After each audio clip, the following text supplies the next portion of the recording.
Hello, college fantasy football family and friends. Welcome into the CFF Sites Week 8 show. I'm your host, Joe DeSalvo, and we're going to run through the Week 8 slate. We're halfway through the year. We're coming down the home stretch for a lot of you guys for these season-long leagues that have playoffs. We're looking at a 13-week season, a 13-week year. And so that means for some of you guys, a 10-week regular season, for some of you guys 11, and then a 2-week playoff. Whatever the scenario, we are headed down the second half of the season. And based on the emails that are coming in, there's a lot of you guys all over the place. Some of you guys in a really good spot right now, looking to bolster your lineups, kind of build some depth headed into the end of the season, second half run here. There's a lot of you guys that are contemplating a lot of roster moves right now because you're faced with buys or injuries and you can't afford to tie up a roster spot right now. Every week is precious, and you really need to win a game. And so for that reason, there's some players out there being recycled on the waiver wire that you guys are going to have to throw out there to free up a roster spot. And I completely get it. You're in a must-win situation. And a lot of you guys really out there even more in desperation mode, backs up against the wall, scratching and clawing to stay in contention as we head down the stretch. And I know for a lot of you guys in the keeper leagues as well, this is where you start to make some of those roster decisions on do I kind of do I make some trades and really to try to win it this year? Am I in a position to make some trades and maybe not in the greatest position to win it right now based on what you're evaluating other rosters out there in your league right now? Contemplating whether or not you can win the league. Do you play for 2022? My philosophy is, in any type of a keeper format, if you can win the league this year, you put all your apples in that cart and you go for the win now. Because you never know what's going to happen. You never know who's going to end up leaving. You never know who's going to get injured. You play to win for the current year, and then you adjust accordingly. And, based on what happens at the end of the year, based on the position that you're in, based on your evaluation of other teams in your league, and, looking in the mirror in a little bit to see if you have a realistic shot to win your league, you push your chips all in on the current season. That's always been my philosophy. That's always been my advice. And so, I stay true to my word, and I'm pretty consistent with that. But we're going to get into the week's 8 slate. Before I do that, last week I was short on time and didn't get into the 4-1 Super Fantasy League. So we have an update there. Obviously, the head-to-head tournament is in full swing right now. There's a lot of teams in contention for that. The two halves tournament, the first half concluded, and I did not announce the winner of the first half tournament last week, but it was Haynes T76. So congratulations to you. You are in the championship. You're guaranteed second place, the first fantasy owner right now in the 4-1 Super Fantasy League that is guaranteed to win prize money right now. And so I think Haynes T is in a really interesting situation right now because he's automatically, or she, I don't know who it is, I think they're automatically in the championship. So let's look at this. The championship for the two halves tournament is a 1-week championship in week 13. Does Haynes T just punt on the rest of the season and keep the player pool open to them? So in week 13, they have more players to pick from every other team that's available. And I think that's a real interesting strategy to really implement. However, it might be difficult for Haynes T to pull that off because right now Haynes T is in running for the overall points league. Right now, for the overall points lead, Haynes T sits in 12th place overall in the total standings over the course of the season.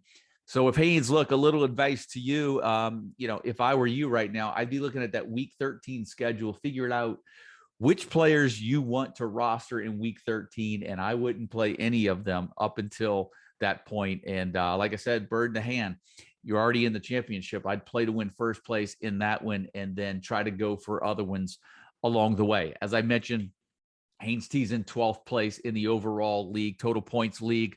Blackbeard's delight, last year's champion, defending champion, jumped all the way in the top spot. He's sitting in there number one, followed by Killer 2158 and PTM 19 sitting in third right now, followed by the Jackson 4 and Wizzy Will. That's your top 5, 8 weeks into the season. Total points league, that's the standings. The two halves tournament, we're into the second half tournament. A lot of you guys still alive in that.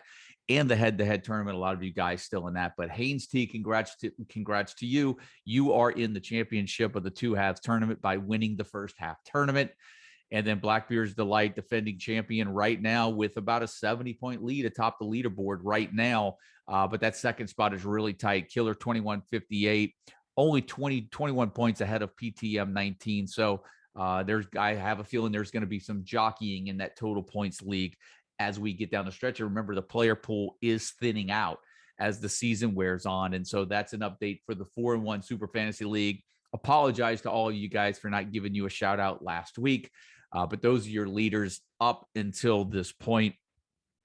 And with that, we're really going to get into week 8. A lot going on right now. Injuries, bye weeks, particularly, even at Oklahoma where we had a change of quarterback. Will we see that at Florida? Still remains to be seen. So there's a lot to get into in week 8. And of course, I'm recording this on a Wednesday night, Appalachian State and Coastal Carolina, and playing a game right now. So not really going to go into that matchup. We did get the projections up on the site earlier today for you guys to be able to get a look at that for you guys playing any type of and to make any type of DFS lineups. The good news, Cameron Peoples came back tonight. I did see he had a 40-something yard touchdown run in the third quarter.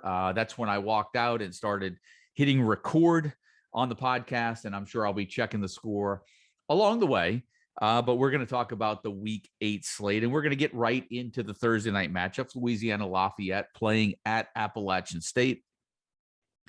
And, the one thing that I've noticed about Arkansas State and just observing them play is that, with Rucker and with Hunt at receiver, Foreman as well. The one thing that I've noticed about Arkansas State last time I saw them play is that they have some easy drops here and there. I feel like those receivers, Rucker, I know he dropped a touchdown in his last game. Hunt had a big game.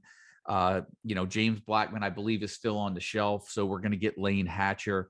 Can Arkansas State put something together at home that, I just don't think they have enough to handle Louisiana Lafayette. The question is, can they put some points on the board with that passing offense? Can the receivers hold on to the ball, and will players like Rucker and Hunt? I think they're worth a fantasy start. Can they be productive for you this weekend? Louisiana Lafayette still doing it with a 3-man rotation in the backfield right now. A little bit of a crapshoot. I think you've got to utilize the depth on your roster. Steer clear a little bit right now, unless you have to take a shot with one of those guys, Bailey, Smith, Johnson. They have a trio of backs they could run out. And I'm just not a big fan of using one of those when I want more of a workhorse back for my fantasy roster. Tulane playing on the road at SMU. And of course, that high-powered SMU offense, Tulane's going to have to try to keep up with them.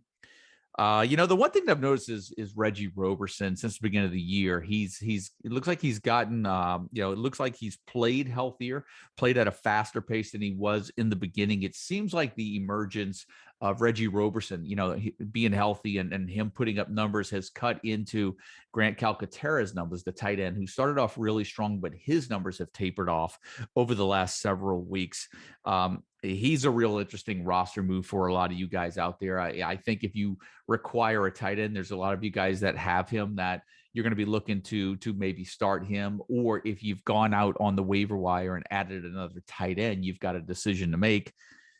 But also, speaking of decisions, I think Tulane has a good tight end this week in Tyreek James. I think he's a good start. Michael Pratt in that Tulane offense is going to have to try to keep up with SMU on the leaderboard. On the scoreboard, on the road. Tall task to ask, but I do think that Pratt is I do think he's worth starting this week because Tulane's going to have to keep up with SMU and score points this week. Florida Atlantic playing on the road at Charlotte. The one thing that's really interesting when you look at Charlotte and you look at their schedule, this is maybe a good opportunity to start a guy like N'Kosi Perry for Florida Atlantic. Charlotte gave up 39 points to Middle Tennessee. 33 points to Florida International in 2 of their last 3 games. And so that's an interesting spot. And maybe N'Kosi Perry and one of those receivers at Florida Atlantic become a nice play this weekend in a 1-week spot on the road at Charlotte. San Jose State playing on the road at UNLV, still looking for their first win. Charles Williams with a 200-yard game last week. I don't know how you overlook him this week. However, keep in mind, San Jose State's defense did hold Greg Bell and that San Diego State run game in check last week. So Charles Williams is a tempting play this week. UNLV is at home. I do like that. I think if you have Williams, depending on what's on your roster, you have to give him a start. I don't think he could do any worse than what Bell did last week, but it's still a little bit of, hey, buyer beware starting Williams, because playing for UNLV could be more of a boom or bust start this week, but we know what he can do when he booms. And we've seen what San Jose State's defense did to Greg Bell last week, and we know what will happen if he busts. UNLV a little inconsistent. So just be careful with that one. But Williams, I would not overlook him this week. The guy's just talented, and that UNLV offense goes through Charles Williams. Middle Tennessee State on the road at Connecticut. I think another interesting matchup, and they've had a couple of them this year for Chase Cunningham, quarterback, MTSU, maybe Jaron Pierce, the wide receiver as well. Memphis on the road at Central Florida. The big news, Isaiah Bowser returned last week in that matchup against Cincinnati. It was Cincinnati that they played. Obviously Bowser, he's going to be healthy right now. Whether or not he's 100% remains to be seen. But remember, Dillon Gabriel still out right now. Bowser came back last week. Tough matchup against Cincinnati. I would imagine that they try to ride him this week in that matchup at home against Memphis. And then Brandon Thomas kind of reestablishing himself as running back 1 at Memphis. Calvin Austin there as well. Sean Dykes at tight end as well. All should be in your starting lineups this week. Colorado State playing on the road at Utah State. I think this could be a tough game for Utah State at home. Colorado State goes in a 3.5-point favorite on the road. I really like Colorado State. One of those teams in the beginning of the year where I really doubted how they were going to put some things together on offense. They've done a nice job. David Bailey has returned from injury. I expect to see him get a heavy load this week, sort of a 1-2 punch, him on the ground, Trey McBride in the air. And I think if you've got Devin Tompkins for Utah State, obviously must start, top 10 wide receiver in my rankings this week. Washington on the road, late Friday night matchup, Pac-12. A lot of questions coming in. We knew that Richard Newton was getting healthy, but it looked like Sean Mcgrew kind of held on to that job. But when you look at Mcgrew last week, 18 attempts, 38 yards. It was Kamari Pleasant who led the team with 80 yards rushing. And so even though this matchup looks really good at Arizona, I think it's hard not to take a shot right now with Sean Mcgrew. His Richard Newton didn't even get a carry last week. He had 1 catch for 9 yards, so he was healthy enough to play. But 38 yards on 18 carries makes me nervous to start a Washington back because, maybe they start giving, somebody else. It's a game against Arizona. It scares me. I almost feel like if you have Mcgrew, you have to be careful starting him this week because it still looks like he's at the top of the depth chart. But I'm just worried after a subpar performance in last week's loss to UCLA that maybe they look elsewhere. So be careful this week with Sean Mcgrew. And then Arizona down to their 3rd quarterback. I think they're down to Plummer. They've lost McLeod. They've lost Cruz. You guys holding on to Stanley Berryhill right now. Be careful. I think the only way you start him is in any type of a PPR league, but I'm really concerned about that Arizona offense now. I think Arizona, Colorado are 2 offenses you just want to stay away from in the Pac-12 right now, and we'll get to them a little bit later.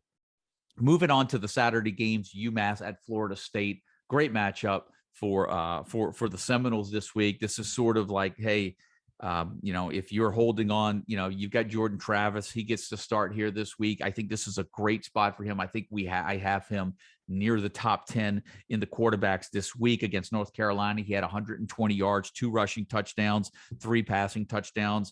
I think he can do something similar this week in a matchup against UMass, where Florida State should be able to impose their will against the Minutemen at home. Vegas is looking at the Gators. At the Seminoles to score basically 40 something points. So you have to like Travis's odds this week of having a big week at the quarterback spot at Florida State. Oklahoma playing on the road at Kansas, and what a performance by Caleb Williams last week. I assumed as much on the podcast that Caleb Williams would probably be getting a start. Big game on the road at Kansas. I think you can expect big numbers from him again this week. Will they be as big as they were last week? That still remains to be seen. I don't expect Oklahoma to have any problems on the road this weekend at Kansas, even though I've gone on record to say, even with Caleb Williams, I love Williams and Kennedy Brooks as a fantasy asset. As far as a team goes, I still don't think Oklahoma's as good as being the number 3 team in the country, but that's what pollsters do. You win, they move you on, they move you up, and that's what happens to you. Lose a game.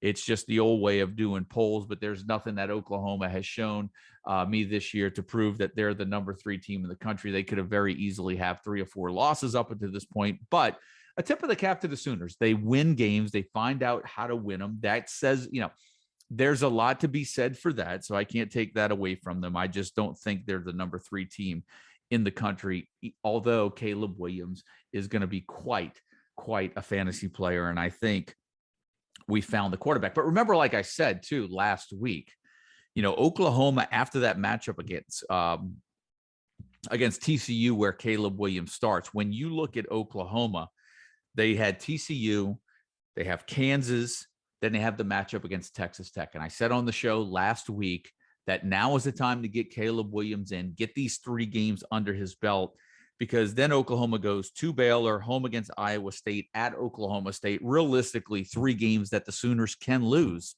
at the end of the year. And so I think they need to get Caleb Williams some experience. And these are the 3 matchups, the 3-game run that I think is going to do it for him, build some confidence up, and go into those last 3 games where the Big 12 title and maybe even a spot in the college football playoff is going to be on the line. But I don't know if Oklahoma's going to be able to run through that. But let's see how that works out. Northwestern playing on the road at Michigan.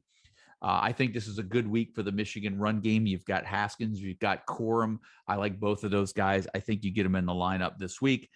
Illinois playing on the road at Penn State. Still remains to be seen whether or not Penn State quarterback Sean Clifford is going to be able to play in this game. I know when I did the projections, I projected Clifford not to be in the rankings. I projected Roberson to be in there right now, but I think no matter who plays quarterback for Penn State, I think Jahan Dotson is a must start anyway.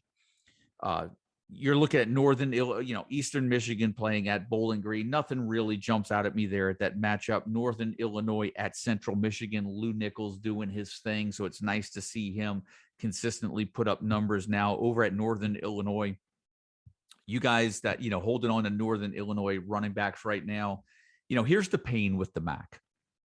With MAC teams, we just don't get a lot of midweek news. We don't even get a lot of news in general leading up to kickoff. Maybe some, pre-kick tweets that come out, tidbits that come out, maybe off of a message board as well. But you've had Harrison Whaley go down after having a big start to the season. I was really, really looking forward to conference play for him, for you guys that were able to snag him early in the year. He gets hurt. Ontario Brown comes in. He has a nice start to his career with Whaley down. He apparently gets injured.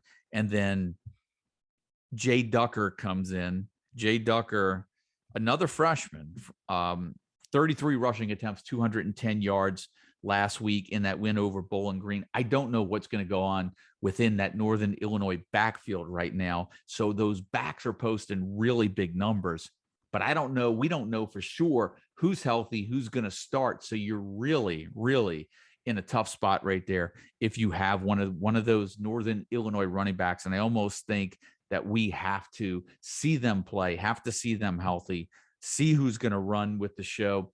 But as long as Whaley's out, and he could come back at any time. Ontario Brown out. He could come back at any time. So I don't know how you start a Northern Illinois running back at this particular point. Arkansas at home against Arkansas Pine Bluff.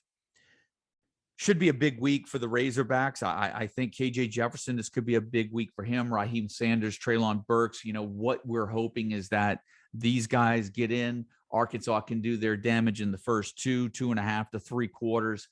Those guys put up their numbers maybe before they start rolling in some of the second teamers. But I do like the matchup for Arkansas, and I do think that you cannot be afraid of this matchup, and you have to roll with your starters. If you have Jefferson, if you have Sanders, if you have Burks, I think those guys definitely a must starts for me. Treylon Smith as well. Remember, you got 2 backs at Arkansas. I wouldn't even hesitate playing both of them.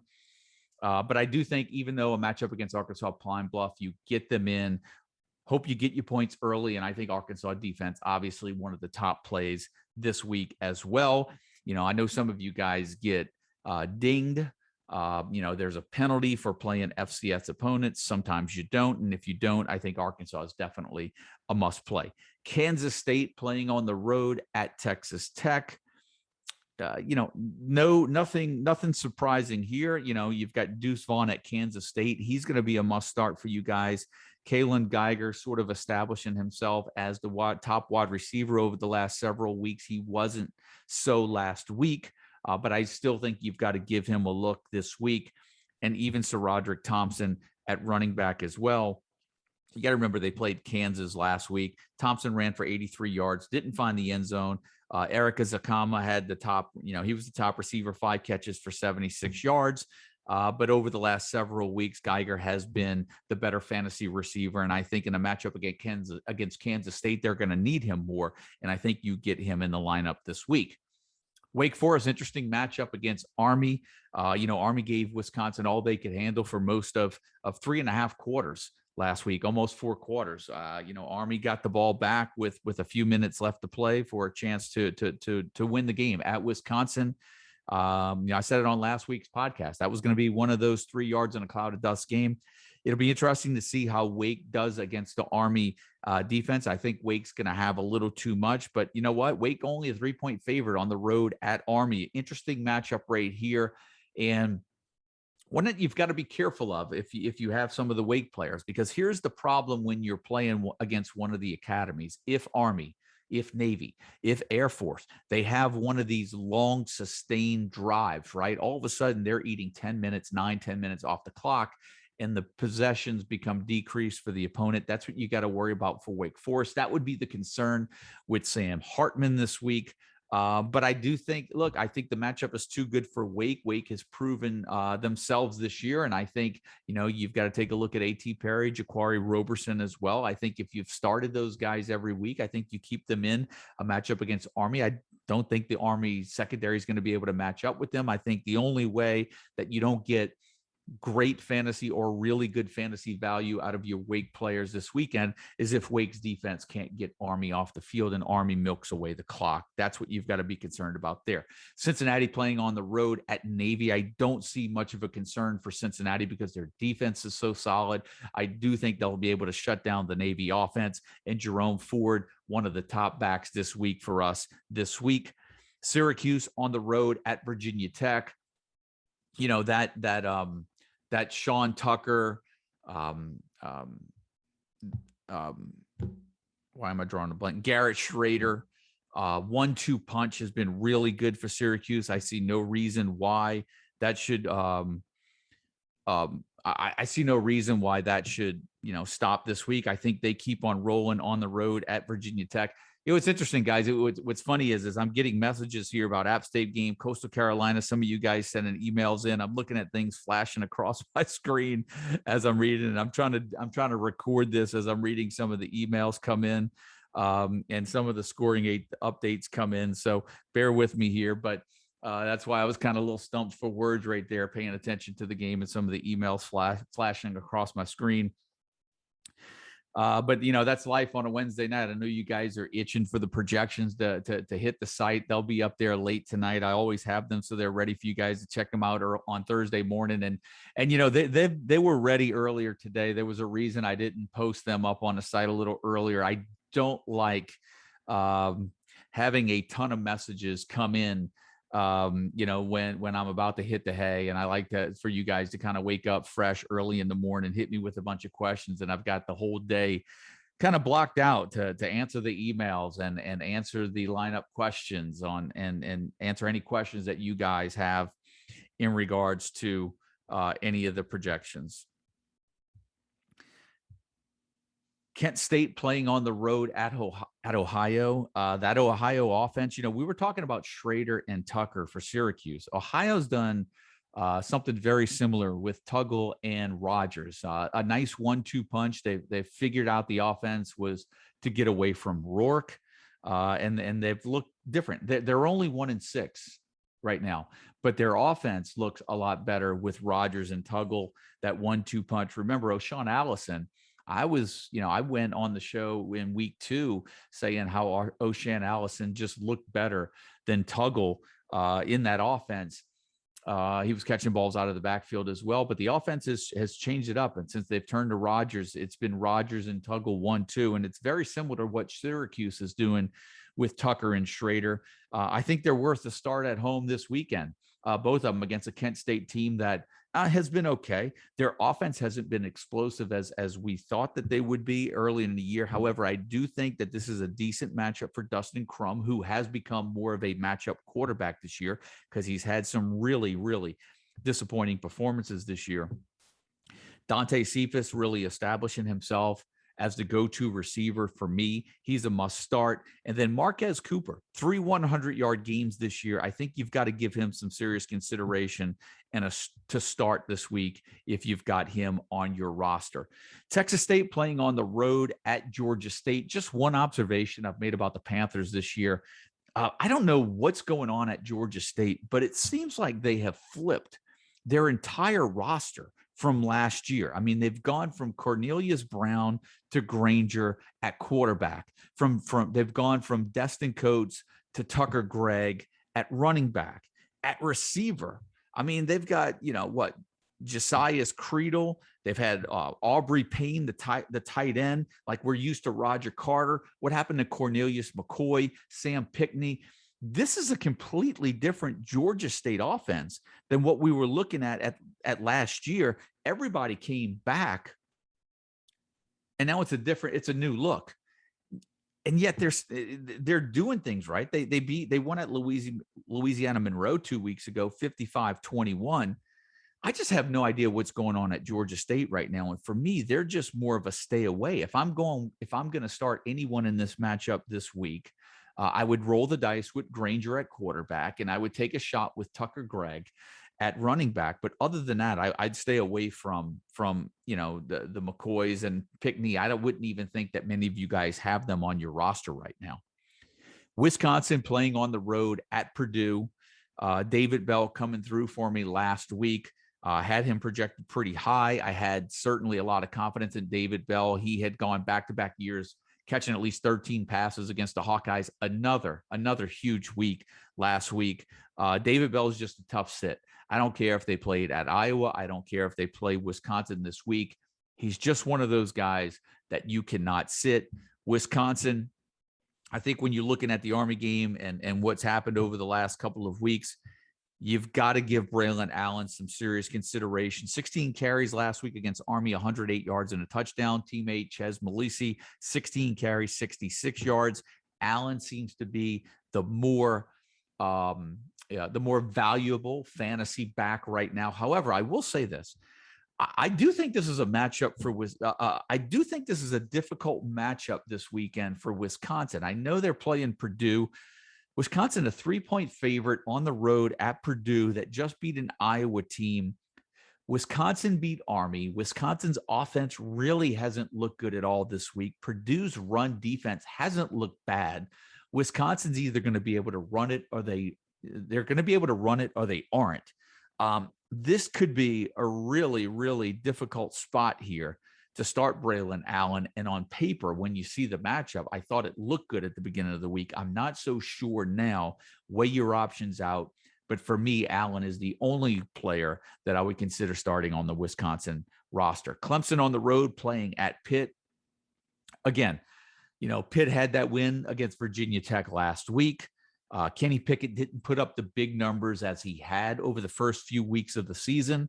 Pitt comes into this matchup a 3.5-point favorite at home, and that's dangerous because this Clemson defense, even though their offense isn't too good, Clemson has the defense that can go into Pitt and basically shut down the Panthers and win this game and try to figure out some way to keep it close or maybe not even win the game, right? But you got to be careful if you have Kenny Pickett. I do think if you have Jordan Addison, you go ahead and give him a start. I think the rest of of Pitt's players, look, I may be completely whiffing on this. Clemson's offense may stink terribly, and Kenny Pickett in that passing game may be able to shred the Clemson defense and do something very similar to what NC State did against them. However, I'm just worried about this matchup. I don't think that Pitt's going to be able to fling it all over the yard. I do think there is a little hesitation on starting Pickett for me this weekend. I do think Jordan Addison, receiver, tends to be the best play in this matchup. On the Clemson side, Kobe Pace, running back this week. I think you're going to see him get, obviously, the running back one workload here. But there are reports that Will Shipley has started practicing, and I'd be curious to see what happens when Shipley comes back, if he sort of reassumes that spot atop the depth chart, or does he have to earn his way to get there? Pace hasn't looked bad, but really he's only gone as much as that offense can go, and DJU just hasn't looked like the next best quarterback at Clemson, really just looking like a shell of himself. When you think about how he played in that matchup against Notre Dame and when he got playing time last year, he's looked nothing like that quarterback this year. And Clemson 4-2, but that's a struggling offense to what we're used to for Clemson. But still, I throw up the warning signs, the yield signs for the Pitt offense. I don't think they're going to be able to sling it up and down the field, march up and down the field, sling it all around. And I do think that Jordan Addison is worth a play this week. Oklahoma State playing on the road at Iowa State. This is another one that really sort of, I question. Oklahoma State, for me, has been pretty solid in defense. They've looked okay.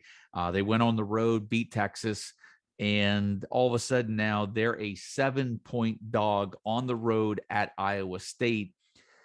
And I happen to think that Oklahoma State's the better team. I don't understand why they're a 7-point dog, but you know what? The lines don't affect the fantasy plays. I do think that you have to start Jaylen Warren. You have to start Breece Hall. I do think you have to start Tay Martin in this matchup. Charlie Kolar, the tight end as well. And then you've got your fringe plays. Do you want to start Spencer Sanders? Do you want to start Brock Purdy? Do you want to start Xavier Hutchinson? Those are the guys that you've really got to give consideration to, depending on your roster and the depth and what you're faced with. Maryland on the road at Minnesota. If last week was any indication, Bryce Williams looks like he may be the new number one back at Minnesota. However, I do think you have to note that Cole Kramer, the quarterback as well, has been getting some carries. He had 6 rushing attempts last week. The week before that, he had 8 rushing attempts. So I don't know if we are going to see, it'll be interesting. I don't know if we're going to see any more of Minnesota running backs getting 30 carries in a game. I think you might see Bryce Williams, if he happens to stick at running back 1, 20, maybe, 22, 23 carries might be the ceiling if they're going to run Kramer out there and give him some work as well. I did like Chris Autman-Bell last week. I do think this is a good spot for Chris Autman-Bell. I do think that Minnesota is going to put the air in the ball a little bit more. They don't have the depth as much at running back, and based on the matchups last week against Nebraska, this week they get Minnesota, another decent matchup, and I do think that Autman-Bell is worth a start this week. And I think over on the Maryland side, Tagovailoa, the quarterback, I think you've got to give him look. Fleet Davis, the running back as well. And I think this is a good spot for Raheem Jarrett. Maryland started off strong, and I know Jarrett and Demas, a nice 1-2 punch in the air for Maryland, but you had to be careful with the matchups over the last few weeks. And I think this is a good matchup to get Jarrett back in the starting lineup against in this matchup on the road at Minnesota. Buffalo playing on the road at Akron. I think for here, the thing that the biggest note takeaway for me, observation, was that Kevin Marks did not play last week. Whether or not he plays this week remains to be seen. But if he doesn't, we saw that Dylan McDuffie will get a nice workload in Marks' absence. Last week, 23 carries, 143 yards, and a touchdown. He has now scored in 5 of 7 games. He has scored in 4 of the last 5 games. And if Marks is out, I think you've got to really, really give serious consideration to start Dylan McDuffie this week in that matchup on the road against Akron. Miami of Ohio playing on the road at Ball State. Drew Plitt has been a different quarterback over the last 3 weeks. Johannes Tyler, I mentioned his name on last week's podcast as well. I think he's gone now, 3 straight weeks. He's scored 4 touchdowns in the last 3 games. He's gone 3 straight weeks with a TD catch. The Ball State offense seems to be a little bit more efficient now than they were at the beginning of the year. And I think you've got to give Tyler consideration. And obviously, you're going to give Justin Hall, the receiver from Ball State. You're going to give him, he's a must start. 10 catches last week. He also had 2 rushing touchdowns. And so he's a must start this week as well. Western Michigan playing on the road at Toledo. I think you guys with Ladarius Jefferson, Sean Tyler, there seems to be a little bit of a mix going on right there. I thought Jefferson would get the heavy workload. That hasn't happened. It seems like it's more of a mix. Sky Moore is definitely a must start on the Western Michigan side. And then even on the Toledo side, Bryant Koback. Always have liked Bryant Koback. He just finds the end zone. But Daquan Finn, now the quarterback for Toledo, got to be careful with him vulturing touchdowns away from Bryant Koback now being more of a dual threat quarterback, but more of a with more of a rushing presence for Toledo. And so you've got to be a little careful as Koback owners, but I think you give Bryant Koback to start. The question is whether or not you want to give Finn the start this week against a Western Michigan defense that hasn't looked too good this year. Colorado playing on the road at Cal. I mentioned this earlier when I spoke about Arizona. There's 2 offenses I wouldn't want a piece of right now in the Pac-12, Arizona and Colorado. The one thing that we saw last week in the Cal backfield, there was a mix of carries right now where Damian Moore started off really strong, but he did share carries with Christopher Brooks last weekend. And so you've got to be careful with your Cal players this weekend in that matchup at home against Colorado. Oregon on the road at UCLA in CJ Verdell's absence. Dye is definitely going to be a must start. I think you've got to give Charbonnet a look here. Tight end Greg Dulcich as well. I think we may get Kyle Phillips there for UCLA this week. That remains to be seen. So keep your eyes on that. Whether or not you have to start DTR or Anthony Brown really becomes a matchup play for you. Those are 2 guys where I say you've got to weigh your options. Take a look at your roster, take a look at your matchups. For me, those 2 guys are fringe plays at the quarterback position this week. BYU going on the road, playing at Washington State. They're going to be playing it with a makeshift coach and staff. I did like the Cougars at the beginning of the week before Rolovich was let go and relieved of his duties. I'm really, hopeful that Washington State can keep it together for a week here. The one thing that I think that's interesting in this matchup, first of all, I think if you're on the BYU side, I think Tyler Algier remains the best play in this matchup.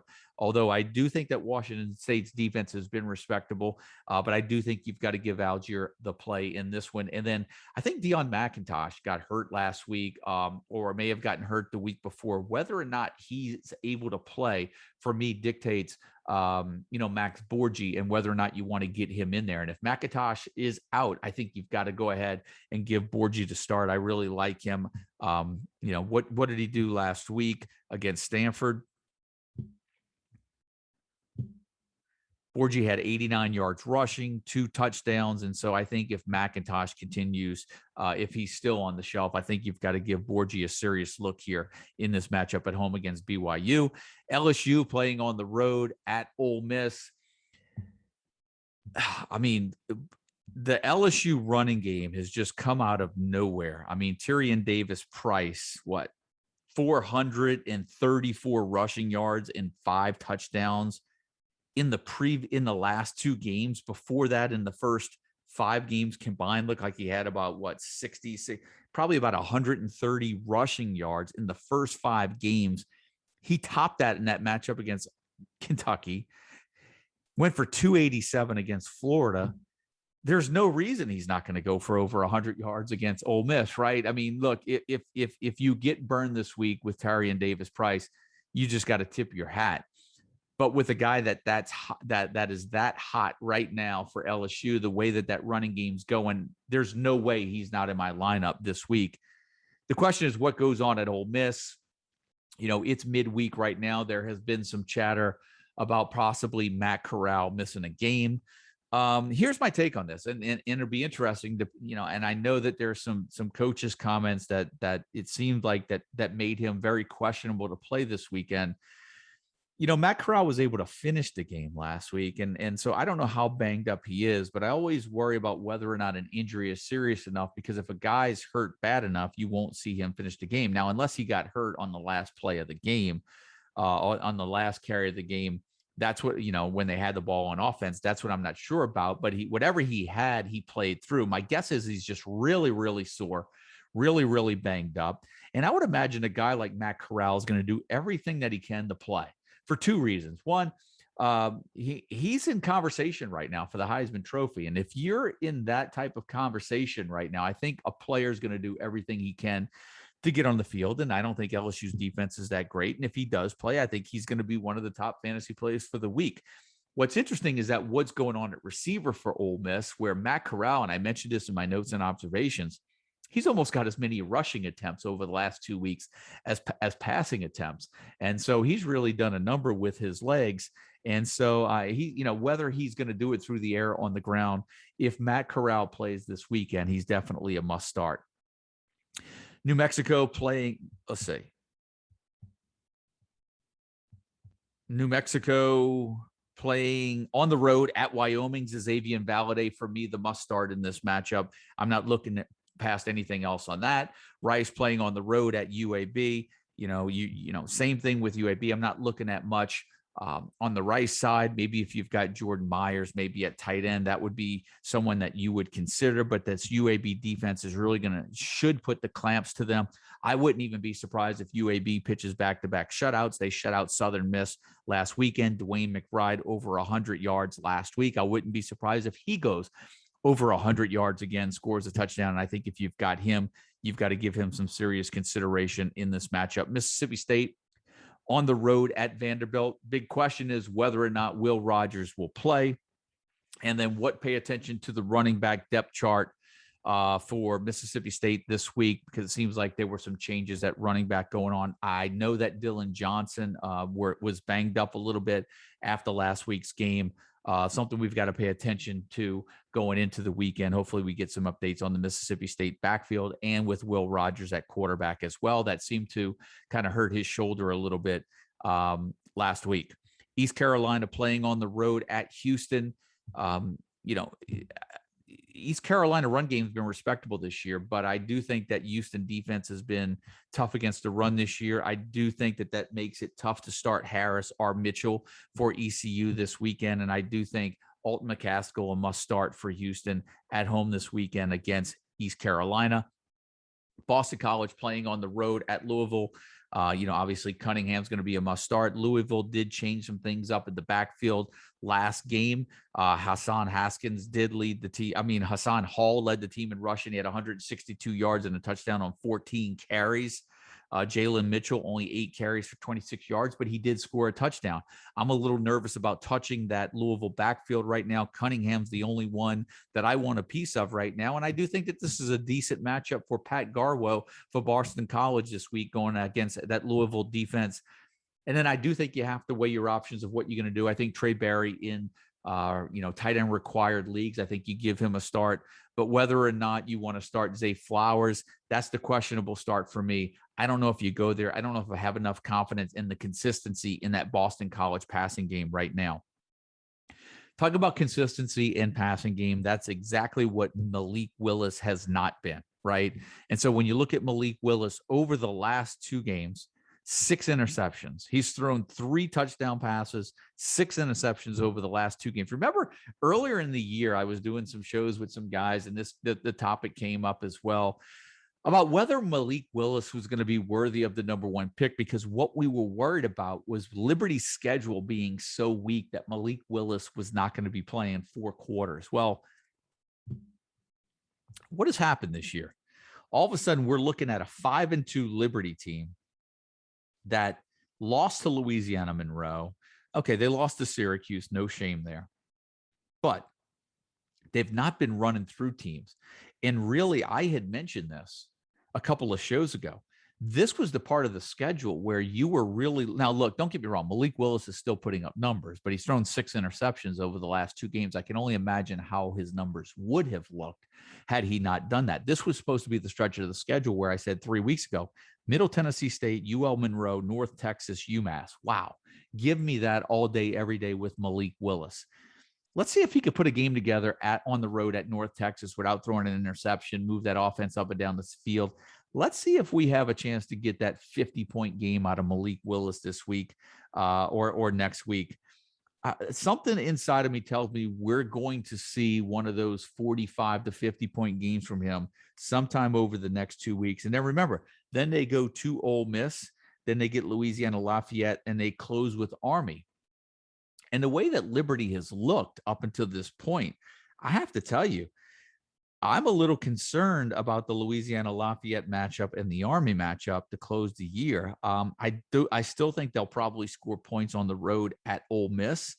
But I think you're going to get the best out of Malik Willis over the next 2 weeks. I'm a little nervous for him when he gets to playoff time, if that Liberty offense and Malik Willis can't pull things together. Louisiana Lafayette Army may not be the easiest of games for them. And for Malik Willis, when you're trying to win a championship come playoff time, fantasy playoff. So we'll see how that shakes out. Something to monitor, but I think the next 2 weeks are really golden for you Malik Willis owners. UTSA on the road playing at Louisiana Tech. One of the biggest whiffs of the week for me in week 7 was Austin Kendall. That Louisiana Tech offense really couldn't do anything against UTEP. And up until that point, Austin Kendall had looked really good. The Bulldogs had taken Mississippi State to the wire. They had taken NC State and given them a pretty decent game as well. You would think that, that is, a good sign. Would they have back-to-back bad games? Louisiana Tech gets this matchup at home against UTSA, a UTSA team undefeated, 7-0, riding sky high. Is their confidence too high right now? I think for me with UTSA, the interesting part is that I think they've the last 13 touchdowns, offensive touchdowns. They've scored 13 offensive touchdowns in the last 2 games. Running back Sincere McCormick has not scored one of them. I find that extremely odd. Let's see if he gets back on the boil this weekend. Let's see if he can put things back together. The thing that's interesting about Sincere McCormick is when you look at his history of, performance over the last couple of years in particular, it seems like when he scores, sometimes he scores twice. He either scores 2 touchdowns or he doesn't score at all. He has a ton of multiple TD games and then a ton of goose eggs when it comes to finding the end zone. Now, he's been over 100 yards in each of the past 2 games, so you are getting some 100-yard games out of him. But for him not to find the end zone in the last 2 games was very disappointing for you fantasy owners. Had to be cautious this week with ranking him because of that. Let's see if he can get back on the board in the touchdown category. Maybe let's see if he can put a couple of them up on there and kind of keeps that trend going. Tennessee playing on the road at Alabama.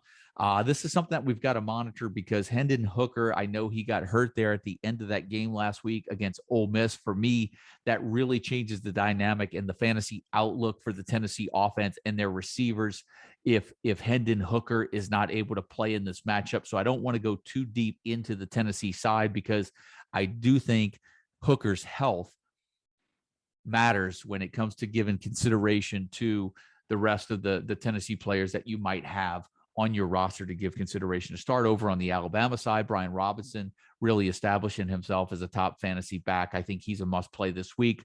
Mechie, Williams, Bryce Young, all of those guys must starts this week at home for Alabama against Tennessee.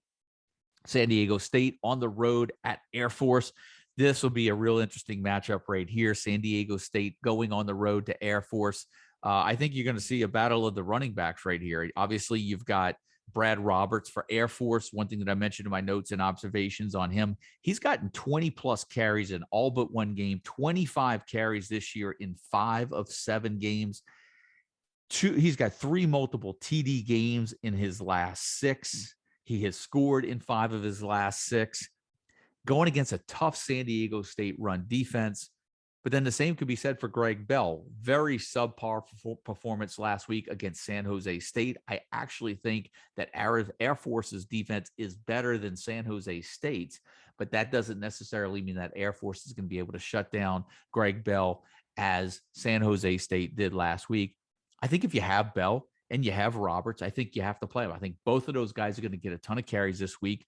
I think this is going to be a game that's going to be settled on who can have more success on the ground and maybe make and pop an occasional big play through the air. But I do think Roberts and Bell are must starts this weekend, unless you just in a really and have a really deep roster. Nevada playing on the road at Fresno State. Let's see if Fresno State can kind of get that offense cranking again. Jalen Cropper can, he extended his scoring streak in that 17-0 win against Wyoming. However, he didn't have a ton of yards. He has scored in every game this year, but he only had 4 catches for 18 yards in that matchup on the road against Wyoming. I expect this to be a high-scoring game. Carson Strong, that Nevada passing game. When you look at Jake Hayner, Fresno State, Cropper. I think a guy like Zane Pope even gets consideration in a matchup like this as well. On the Nevada side, I think, obviously you've got Cole Turner, you've got Romeo Dobbs. I think you give Tawa a look even at running back. And then if you're looking at some other plays as well, maybe a guy like Melquan Stovall, Justin Lockhart as well, all worthy of consideration in a game that I think both teams could possibly score 30+ in this matchup. Ronnie Rivers as well for Fresno State. I think he could do some damage as a receiver out of the backfield. He's not going to do it as much as a runner. And it's almost like with Ronnie Rivers, what you get out of him rushing is a little bit bonus to what he's going to give you as a receiver. South Alabama playing on the road at Louisiana Monroe. And I mentioned Louisiana Monroe with that win over Liberty. And when you look at their offense and you wonder, is there a play right there on the Louisiana Monroe side?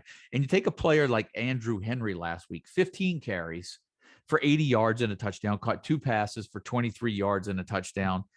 Be careful, even though this is a matchup against South Alabama. South Alabama's defense, I think, has been respectable against their opponents. Don't fall into a trap of picking up a player that had one big game. I'd still stay away from Louisiana Monroe right now. And I'm a little gun shy right now on what's going on with the South Alabama backfield until we really see one guy run away with that job. Kareem Walker, whether or not he returns, remains to be seen. I want Jalen Tolbert out of that offense. Maybe Jake Bentley would be good for a spot start. But those are the 2 names that I'd be looking at on the South Alabama side. Temple playing on the road at South Florida. For me, the best player in this game is going to be running back Jaron Mangum for South Florida. When you take a look at his numbers, he had 75 yards and a touchdown last week. He has scored in 5 consecutive games. He's got 4. In 4 of those 5, he's gone for multiple TDs. He's only gone over the 30-yard mark twice, but when you have a guy that's going to find the end zone possibly a couple of times, that makes up for his lack of carries and lack of yardage. And if Jaron Mangum is going to average almost 2 touchdowns a game, I think you've got to give him some serious consideration in a matchup that shouldn't be too difficult this week at home against Temple. Western Kentucky playing on the road at Florida International. We know what to expect from that Western Kentucky offense. When you look at FIU, they're going to have to keep up on the scoreboard. Devontae Price, running back, should be a decent play for you guys against Western Kentucky. And I think you've got to look at a big play receiver like Tyrese Chambers for FIU as well. Georgia Tech playing on the road at Virginia this week. We know what we're getting with the Virginia offense. I mean, look, there's just some teams that we really don't have to go into detail. We know we've got Wicks, we've got Woods, we've got Keontae Thompson. That's sort of a jack of all trades right there. You've got Brennan Armstrong as well. You've got Billy Kemp, who is a nice play in PPR leagues as well. And then on the Georgia Tech side, you've got Jeff Sims. I think at quarterback this week on the road at Virginia, I think you've got to give him some consideration. And for as well as Jahmyr Gibbs is catching the ball out of the backfield, that now makes him fantasy relevant. Georgia Tech still struggled a little bit to run the ball, but I think Sims is going to be able to do some damage with his legs, as he did last week. He had 55 yards and a touchdown. Jahmyr Gibbs only had 40 yards in that matchup against Duke. But when you look at Jeff Sims, he's gone, at least 10 rushing attempts in each of the last two games in which he has started. Rushing touchdown last week, passed for 297 yards, 3 touchdowns against Duke. He threw for 359 and 2 against Pitt. I think you've got to give him some serious consideration this week in a matchup against Virginia, where quarterback Brennan Armstrong is likely to go over 300 passing yards, likely to even go over 350 passing yards in this game. NC State playing on the road at Miami. Jalen Knighton, you could tell in that first game that he came back. They wanted to get him and feed him the rock. It didn't work out as well. Cameron Harris led the team in rushing. Cameron Harris was banged up, got hurt last week. We found out he's out for the year. Jalen Knighton's going to take over as the top back. He's definitely worthy of a pickup. If he's not on a roster, you've got to get him in. But I am a little worried, even though I do think he's the most talented player on their offense, and they're going to give him the ball, whether it's on the ground or try to get it to him through the air. I'm just not sure about Van Dyke as a quarterback right now. It feels like that fan base wants Manny Diaz out of there.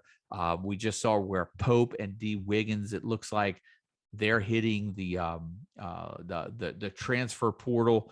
I'm just worried that there's too much going on at Miami right now. This one really does make me nervous. Be careful starting Knighton. I think you've got to give him some serious consideration right here. But I am a little nervous about that Miami offense. Ohio State playing on the road at Indiana. Indiana makes me nervous right now, too. Another offense I wouldn't want a part of in this matchup against Ohio State, where, you've got to start the big four. Stroud, you've got to start Travion Henderson, you've got to start Chris Olave, and you've got to start Garrett Wilson. Utah playing on the road at Oregon State. Be careful with BJ Baylor this week, even though they are at home against Utah. Utah, respectable defense. The question is whether or not Tavion Thomas over at Utah, what we've seen from him. They beat Arizona State last week, 35-21. Tavion Thomas over 80 yards and a touchdown in each of the past 2 weeks. Looks like we may have finally gotten ourselves a real running back one that may stick at Utah now. South Carolina playing at Texas A&M. Anaya Smith, 2 touchdowns in consecutive weeks, has a nice connection going with Zach Calzada. I don't know about starting Calzada in this lineup, but I think you've got to give Smith a start this week. You've got to get Spiller in there as well. And I wouldn't even mind starting Devin Achane as well. I think you've got to give him some consideration. West Virginia playing on the road at TCU. I look for Letty Brown to kind of get things going again for running back for West Virginia. Remains to be seen whether Zach Evans come back and he's healthy this week for TCU. And then obviously Quentin Johnston, a big game last week at receiver. And I've mentioned this on some previous shows as well. Just something I don't want a part of is that TCU wide receiver core. You just don't know what you're going to get out of them. Quentin Johnston, a player that could give you 30 fantasy points in a week and then give you 3 the following week. And I'm just not big when it comes to guys at receiver that can't give me consistency or has a chance where he may not even get a catch. Remember, those guys are great best ball candidates, best ball guys, guys to have on your roster in best ball leagues. Because if he doesn't go off, you could probably get him, he'll be replaced by someone else that's on your roster that puts up points, and he's got a chance to give you a 30+ point game every 2, 3, or maybe every 4 weeks. But when you can go from 35 to 3, and then 4, and then 5, and then 30+ again, that's just not a consistent enough for me. Scares me. I don't like the TCU receivers, and that's what always scared me off of Quentin Johnston. And for as big of a game as he had last week, he could come back and have just as bad of a game this week. So be careful. Starting Quentin Johnston this week. USC on the road playing at Notre Dame. I think Kyron Williams can get going on the ground this week. I think Notre Dame can get that run game going against that USC offense. And then I think, obviously, Drake London, a must-play, one of the top fantasy receivers this year in college fantasy football. And then New Mexico State on the road at Hawaii should be a big week for Calvin Turner for Hawaii. Remains to be seen whether or not Chevin Cordero comes back. That could, and I do think it does affect whether or not you give Nick Mardner some serious consideration at receiver. I think it depends on if Cordero gets to start and he's back. If he is, I think you get Mardner in. If not, I think you've got to kind of give him the week off again and let's see if that Hawaii puts it in their running game again. When you look at Hawaii, they lost 34-17 at Nevada last week. Dede Hunter ran for 174 yards. He's now gone for 120 plus in back-to-back weeks. He only had 8 rushing attempts last week, though. 2 rushing touchdowns. He averaged 21 yards a carry. He's gone over 100 in back-to-back games. And so if Chevin Cordero's out, I think you look at Turner, maybe even give Hunter a spot starting this matchup. But if Cordero comes back, I think you look at Nick Mardner as well. And that New Mexico State offense has been a pleasant surprise. For as bad as they looked in the spring when we watched them play, they've only won 1 game this year, but this is their second matchup against Hawaii. They sort of have a home and home with Hawaii this year. They put up 21 points last time they played Hawaii at home. They put up 31 points in a road loss at San Jose State, which was pretty impressive because we know what San Jose State did to San Diego State last week.